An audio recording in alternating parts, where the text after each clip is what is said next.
Dia kasihnya besar, agung dan mulia, cara Tuhan mengasihiku.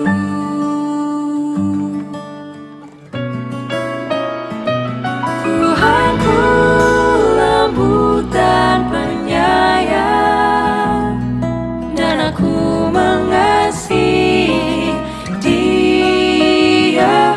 Kasihnya besar, agung dan mulia, cara Tuhan mengasihiku. Damai-Nya tetap besertaku, dan surgalah pengharapanku. Hidupku tetap ku nikmati penuh, cara Tuhan mengasihiku, cara Tuhan mengasihiku, cara Tuhan mengasihiku.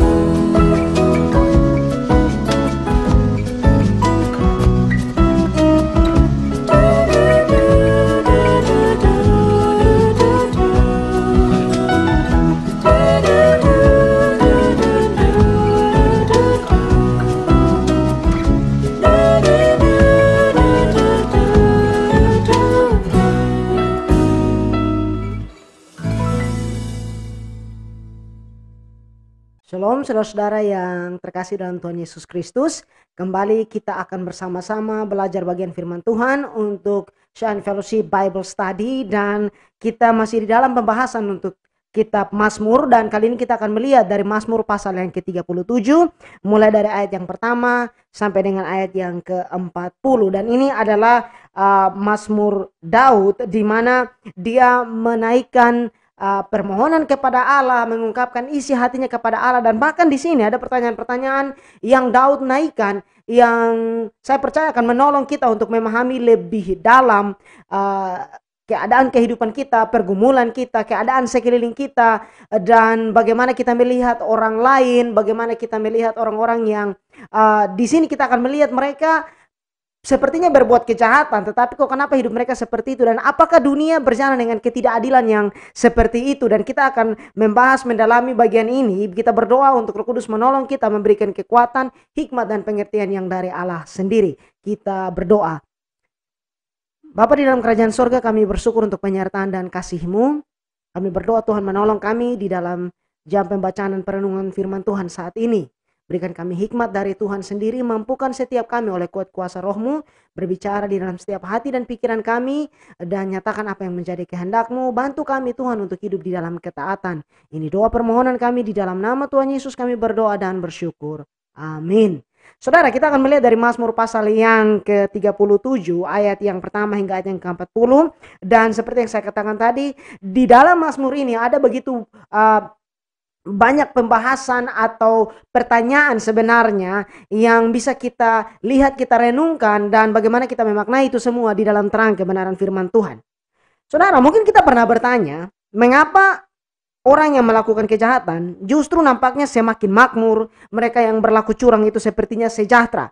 Dan mengapa orang percaya yang bertekun di dalam imannya justru menghadapi pergumulan demi pergumulan setiap hari. Dan pertanyaan ini sebenarnya bukan sesuatu yang baru, bukan hal yang hanya baru kita alami pada saat ini. Daud melihat dan mengamati hal itu. Di dalam Mazmur ini Daud memberikan satu pesan yang bernada negatif, artinya ada kata jangan di sana, yaitu kata jangan marah. Ayat pertama, ayat ke-7 dan ayat ke-8. Dan kemudian dia memberikan 4 pesan yang bernada positif, yaitu percaya kepada Tuhan di ayat yang ketiga, bergembiralah karena Tuhan di ayat yang keempat, dan berkomitmen untuk Tuhan di ayat yang kelima dan keenam, serta berdiam di dalam Tuhan di ayat yang ketujuh. Nah, apa maksud dari semua ini? Kita akan melihat bahwa menghadapi atau mengalami dan melihat hal di sekeliling kita yang nampaknya tidak adil, terkadang bisa membuat iman kita lemah. Karena itu, pemahaman yang benar dan cara kita melihat di dalam keseluruhan pengajaran Alkitab kiranya menolong kita untuk memahami semua hal itu. Di dalam Mazmur yang ke-37 ini, Daud mengamati dan menjelaskan semua hal itu. Adalah hal yang mungkin saudara, bahwa orang benar itu atau orang percaya itu bisa menjadi marah atau mungkin terkadang kita merasa iri terhadap orang jahat. Nah, Asaf sendiri terganggu oleh masalah ini dan dia mengungkapkan itu di dalam Mazmur pasal yang ke-73. Terutama di ayat yang ketiga sampai ayat yang kelima. Mazmur 73 ayat 3 sampai ayat yang kelima. Sebab aku cemburu kepada pembual-pembual. Kalau aku melihat kemujuran orang fasik, sebab kesakitan tidak ada pada mereka. Sehat dan gemuk tubuh mereka. Mereka tidak mengalami kesusahan manusia dan mereka tidak kena tulah seperti orang lain. Jadi ini sesuatu yang mengganggu Asaf, bahwa ketika dia melihat mengapa orang-orang yang melakukan kejahatan, orang-orang fasik, para pembual itu justru hidup dalam hal yang menyenangkan, mereka tidak mengalami kesakitan. Dan di sini hal yang memberatkan hati dan pikirannya. Nah, di sini kita lihat di ayat yang ke-1 dan ke-2 dari Mazmur 37, di mana Daud mengungkapkan suatu pengamatan dan dalam tanda petik keluhan yang sama. Dari Daud, jangan marah karena orang yang berbuat jahat, jangan iri hati kepada orang yang berbuat curang, sebab mereka segera lisut seperti rumput dan layu seperti tumbuh-tumbuhan hijau. Jadi Daud mengangkat dan mengamati hal itu dengan satu sudut pandang yang cukup unik di sini. Kata yang diterjemahkan dengan marah di sini itu artinya terbakar atau memanas. Sehingga pesan Daud itu artinya begini, bahwa ketika dia bilang jangan marah, maka dia bilang tetap tenang, jangan terpancing. Karena terkadang kita terpancing dengan keadaan di sekeliling kita, bahwa oke, kita sudah begitu tekun setia di dalam Tuhan, kita mau berjalan dalam kebenaran, tetapi kok justru ada pergumulan yang kita hadapi. Sedangkan orang lain yang mungkin kita amati atau kita lihat kehidupan mereka justru tidak takut Tuhan dan seterusnya, kok hidup mereka baik-baik saja dan makan mujur. Nah, Daud bilang bahwa jangan marah, jangan iri hati, jangan terpancing, tetap tenang. Bahwa ketika kita melihat kejahatan di dunia ini, memang sebenarnya kita harus merasa kemarahan yang benar, yang kudus atas dosa. Contoh, Tuhan Yesus marah saat orang berjualan di Bait Allah dengan kecurangan dan tidak memuliakan Tuhan di sana. Tuhan marah terhadap hal-hal yang buruk. Tetapi saudara, iri hati pada orang jahat itu hanya akan menyebabkan keresahan, dan keresahan itu menyebabkan kemarahan. Kita akan lihat di ayat yang ke-8 nanti. Jadi argumen atau pendapat dan pandangan Daud di sini, bahwa orang jahat itu di sini dia nyatakan bersifat sementara. Suatu hari nanti mereka akan hilang. Ayat 9, ayat 22, ayat 28, ayat 34, ayat 38 akan membahas hal ini. Daud katakan bahwa mereka itu seperti rumput yang layu, yang akan dipotong dan dibakar. Seperti tumbuh-tumbuhan hijau yang layu dan lisut itu. Daud memberikan jawaban yang sama seperti yang Asaf angkat di dalam Mazmurnya yang sempat saya singgung di awal tadi, di Mazmur 73. Lihat di dalam Mazmur 73, ayat yang ke-18 sampai ayat yang ke-20. Sesungguhnya di tempat-tempat licin kau taruh mereka, kau jatuhkan mereka sehingga hancur. Betapa binasa mereka dalam sekejap mata, lenyap habis oleh karena kedahsyatan. Seperti mimpi pada waktu terbangunnya Tuhan, pada waktu terjaga rupa mereka kau pandang hina. Bahwa mereka memahami bahwa kemakmuran apapun yang dialami oleh para pelaku kejahatan itu hanyalah sementara. Daud melihat hal itu, Asaf melihat hal itu.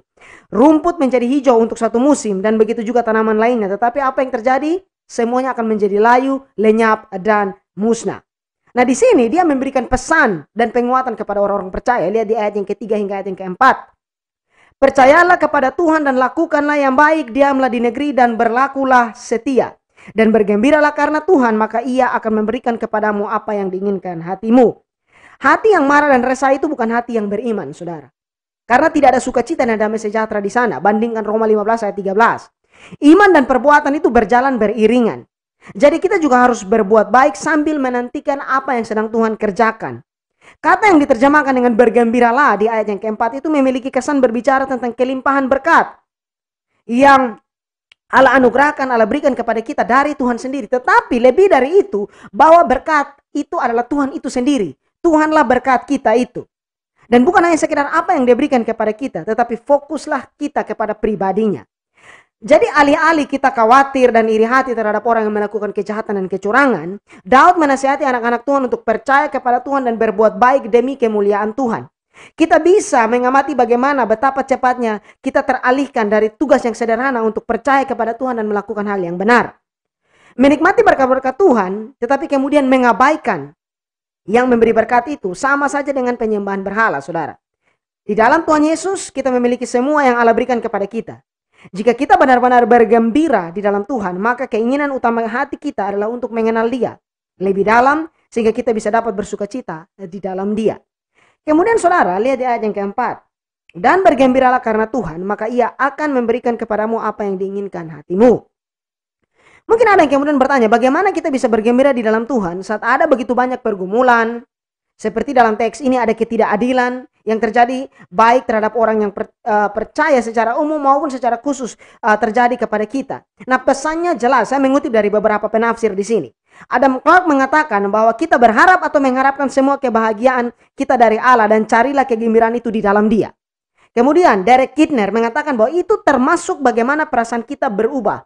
Seperti Paulus dan Silas saat di penjara, mereka bernyanyi serta berdoa. Jadi artinya bahwa dalam pergumulan sekalipun mereka bisa melihat tangan penyertaan Tuhan. Dan itu membuat mereka bergembira karena Tuhan dan di dalam Tuhan.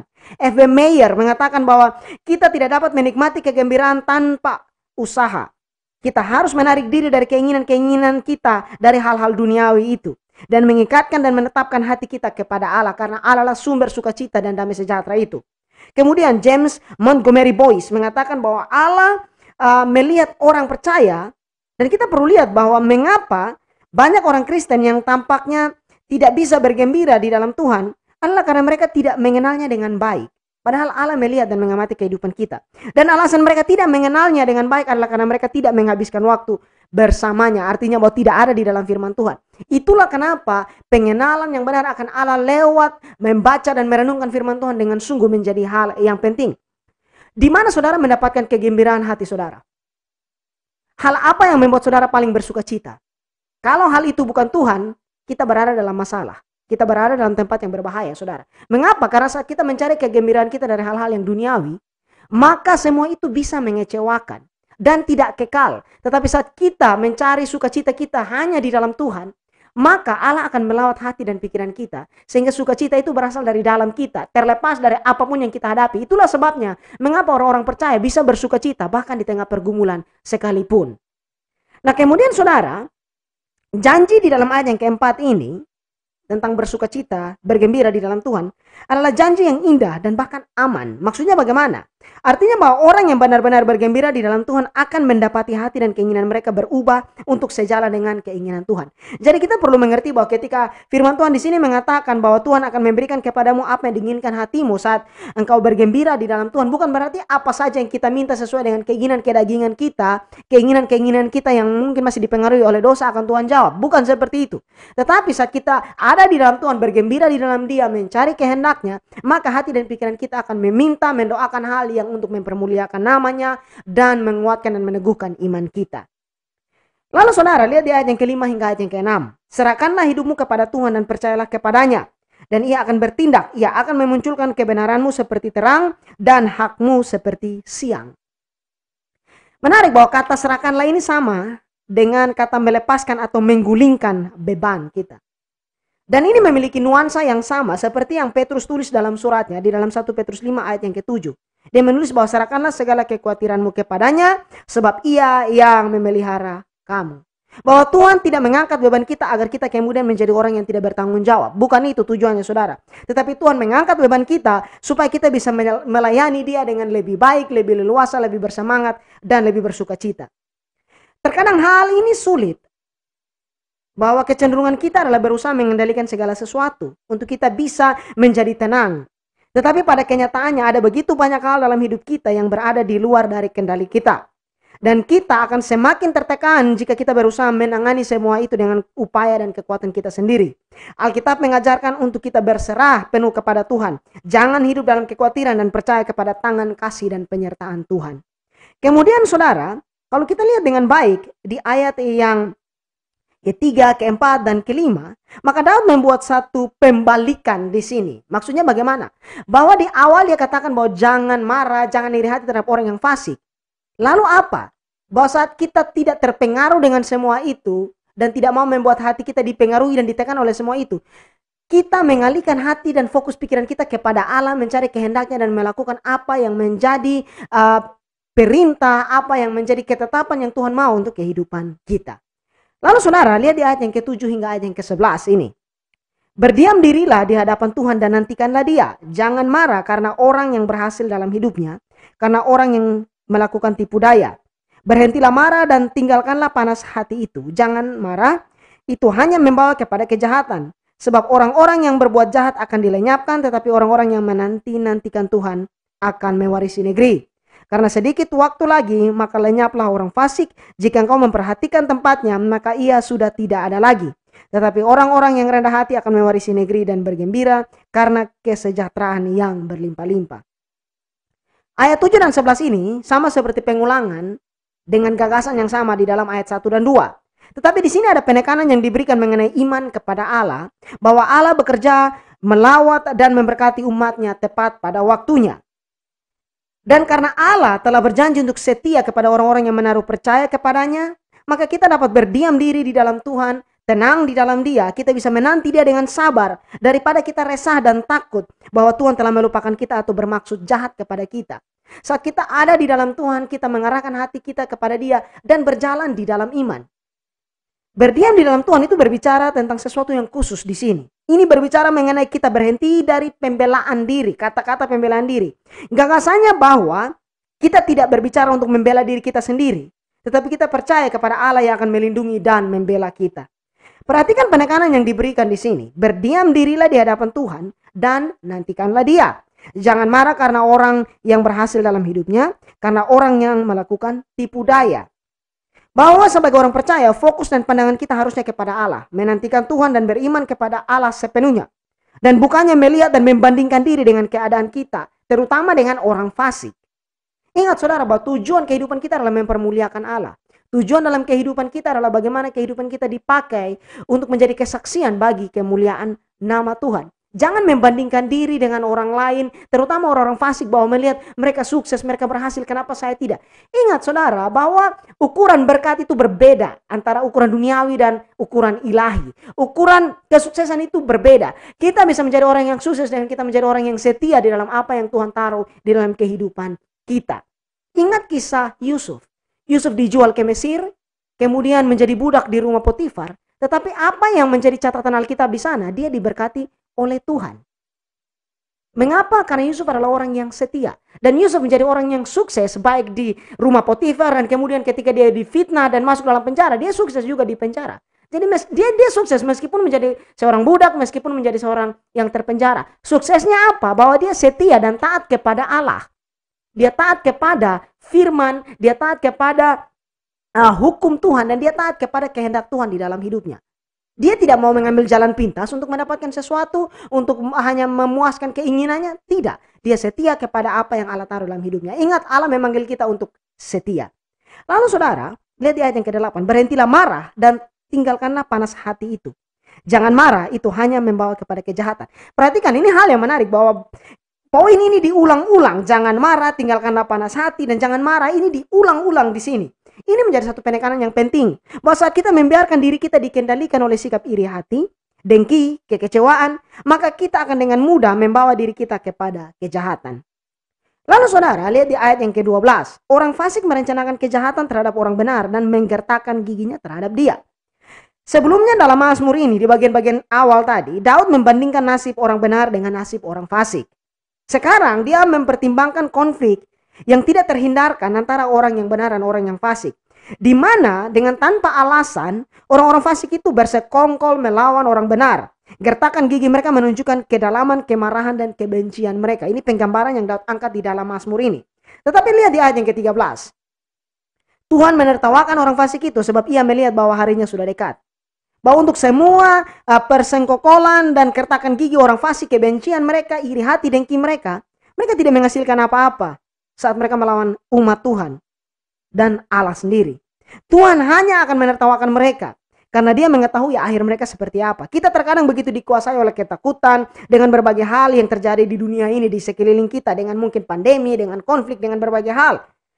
Tetapi terkadang kita perlu melihat dan berpikir bahwa segala sesuatu itu harus dipahami bahwa ada di dalam tangan kasih dan penyertaan Tuhan. Terkadang kita khawatir dan berpikir bahwa jangan sampai semua itu ada di luar dari kendali Tuhan. Tidak saudara, semua ada di dalam kendali Tuhan. Dan itu mengingatkan kepada kita siapa penguasa yang sebenarnya dan siapa yang berdaulat sebenarnya di sana. Saat kita tahu bahwa kita menyembah Allah yang berkuasa, Allah yang berdaulat, maka kita bisa aman berjalan di dalam tangan kasih-Nya.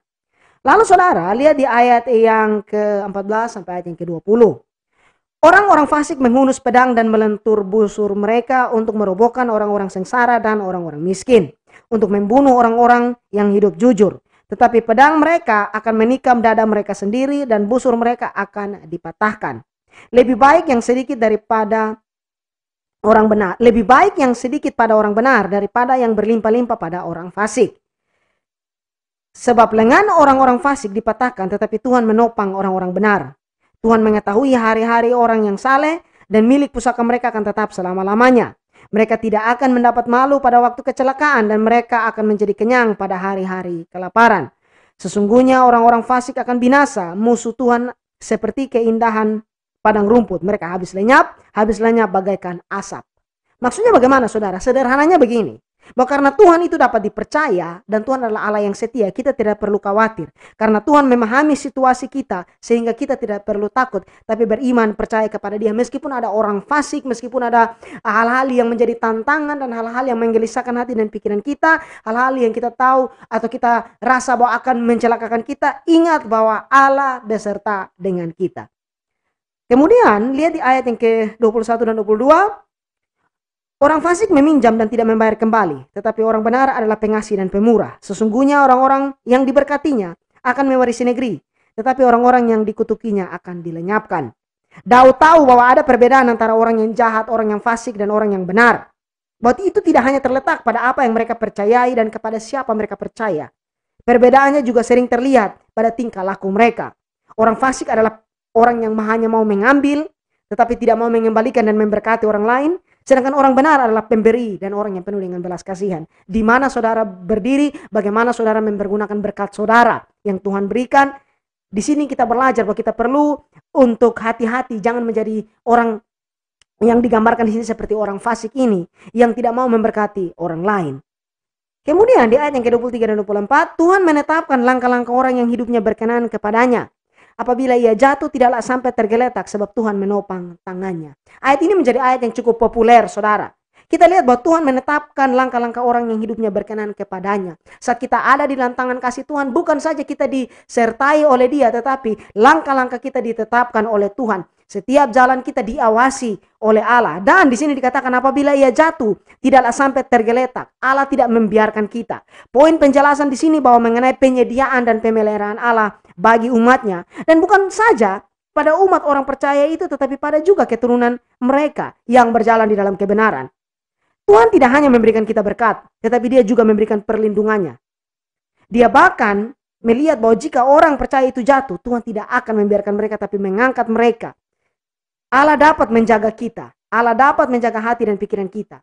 Bahkan Allah menjaga jiwa dan keselamatan kita. Lihat dalam Yudas pasal 1 ayat 24. Bagi Dia yang berkuasa menjaga supaya jangan kamu tersandung, dan yang membawa kamu dengan tak bernoda dan penuh kegembiraan di hadapan kemuliaannya. Allah lah yang menopang kita. Saat kita berbicara mengenai keselamatan, maka dari awal hingga akhir itu adalah pekerjaan dan kasih karunia Allah. Dan Allah dapat memulihkan kita saat kita tersandung. Mengapa? Karena Bapa Sorgawi berkenan kepada anak-anaknya dan Ia ingin untuk mereka belajar berjalan. Lalu saudara lihat di ayat 25-26. Dahulu aku muda, sekarang telah menjadi tua. Tetapi tidak pernah aku lihat orang benar ditinggalkan atau anak cucunya meminta-minta roti. Tetapi hari ia menaruh balas kasihan dan memberi pinjaman, dan anak cucunya menjadi berkat. Bersama dengan berkat pemberian dan perlindungan yang Allah berikan, ada juga berkat hadirat Tuhan, penyertaan Dia bersama umatnya. Daud memberikan kesaksian dari pengalamannya sendiri di sini. Dia mencatat bahwa Tuhan memelihara orang yang percaya kepada Dia dan berjalan dalam kebenarannya. Mereka tidak ditinggalkan dan keturunan mereka juga diberkati. Dan kita melihat kesetiaan Tuhan kepada umatnya ini. Daud ingin agar orang-orang yang lebih muda juga percaya kepada Tuhan dengan sungguh, karena Daud berbicara dari pengalamannya di sini. Daud tahu bahwa antara nenek moyangnya itu, yang dari keluarganya sendiri, ada yang meninggalkan Israel dan takut pada saat kelaparan itu terjadi. Saudara bisa baca itu di dalam Rut, kitab Rut, bahwa nenek moyang dari Daud itu sendiri lari pergi ke Moab karena ada kelaparan yang terjadi di Israel. Tetapi apa yang terjadi saudara, bahwa ketika Rut dan Naomi kembali beberapa tahun kemudian, mereka tetap menemukan orang-orang di Betlehem terpelihara di dalam tangan Tuhan. Tuhan tahu bagaimana menjaga dan memelihara orang-orang yang percaya kepada Dia, dan Dia membuktikan itu. Salah satu cara Allah menyediakan bagi orang-orang benar dan keturunannya adalah bagaimana melalui etika bekerja mereka. Yaitu mereka tahu bahwa segala sesuatu harus dilakukan dengan sungguh-sungguh. Seperti untuk Tuhan dan bukan untuk manusia. Termasuk di dalam pekerjaan kita, termasuk dalam aktivitas kita setiap hari, usaha kita setiap hari. Lakukan itu dengan benar, percaya kepada Tuhan. Ingat bahwa lakukan itu untuk Allah dan bukan untuk manusia. Dan dengan itu kita akan punya pemahaman yang benar akan Dia. Lalu saudara, lihat di ayat yang ke-27 hingga 31. Jauhilah yang jahat dan lakukanlah yang baik, maka engkau akan tetap tinggal untuk selama-lamanya. Sebab Tuhan mencintai hukum dan Ia tidak meninggalkan orang-orang yang dikasihinya sampai selama-lamanya. Mereka akan terpelihara, tetapi anak cucu orang-orang fasik akan dilenyapkan. Orang-orang benar akan mewarisi negeri dan tinggal di sana senantiasa. Mulut orang benar mengucapkan hikmat dan lidahnya mengatakan hukum. Taurat Allahnya ada di dalam hatinya, langkah-langkahnya tidak goyah. Bahwa karena orang percaya ada dalam perkenanan Tuhan, perlindungan Tuhan, dan penyediaan Tuhan, maka buahnya di sini adalah mereka harus menjauhi kejahatan dan melakukan yang benar. Bagian yang terakhir saudara, ayat 32 sampai ayat yang ke-40. Orang fasik mengintai orang benar dan berikhtiar membunuhnya. Tuhan tidak menyerahkan orang benar itu ke dalam tangannya. Ia tidak membiarkannya dinyatakan fasik pada waktu diadili. Nantikanlah Tuhan dan tetap ikutilah jalannya, maka Ia akan mengangkat engkau untuk mewarisi negeri, dan engkau akan melihat orang-orang fasik dilenyapkan. Aku melihat seorang fasik yang gagah sombong, yang tumbuh mekar seperti pohon aras Libanon. Ketika aku lewat, lenyaplah ia. Aku mencarinya, tetapi tidak ditemui. Perhatikanlah orang yang tulus dan lihatlah kepada orang yang jujur. Sebab pada orang yang suka damai akan ada masa depan. Tetapi pendurhaka akan dibinasakan bersama-sama, dan masa depan orang-orang fasik akan dilenyapkan. Orang-orang benar diselamatkan oleh Tuhan. Ia adalah tempat perlindungan mereka pada waktu kesesakan. Tuhan menolong mereka dan meluputkan mereka. Ia meluputkan mereka dari tangan orang-orang fasik dan menyelamatkan mereka sebab mereka berlindung padanya. Bahwa ada 3 gambaran di sini bagaimana Daud menggambarkan penghakiman atas orang-orang yang menolak dan memberontak kepada Allah serta menganiaya umat Tuhan. Dan dia memberikan gambaran juga mengenai mereka yang hidup benar di hadapan Allah. Daud di sini memberikan gambaran tentang pengadilan, tentang pohon, tentang penyelamatan bagi orang-orang benar. Dan dalam semua itu, Daud menekankan kembali kepada kepercayaan yang mendasar untuk dimiliki oleh orang percaya. Bahwa mereka percaya kepada Allah, tempat mereka di dalam Dia, dan Dia menjamin mereka di dalam kasih setianya yang Tuhan nyatakan lewat penebusan di dalam Yesus Kristus. Kita berdoa. Bapa, kami bersyukur untuk firman yang sudah kami baca dan renungkan. Hamba-Mu terbatas, tetapi Engkau tidak terbatas untuk menolong kami mengerti lebih jauh apa yang menjadi kehendak-Mu dalam kehidupan kami. Bantu setiap kami dalam kelemahan kami memahami kebenaran firman-Mu. Kuatkan dan mampukan kami untuk boleh berjalan di dalam ketaatan. Dan di dalam nama Tuhan Yesus kami berdoa dan bersyukur. Amin.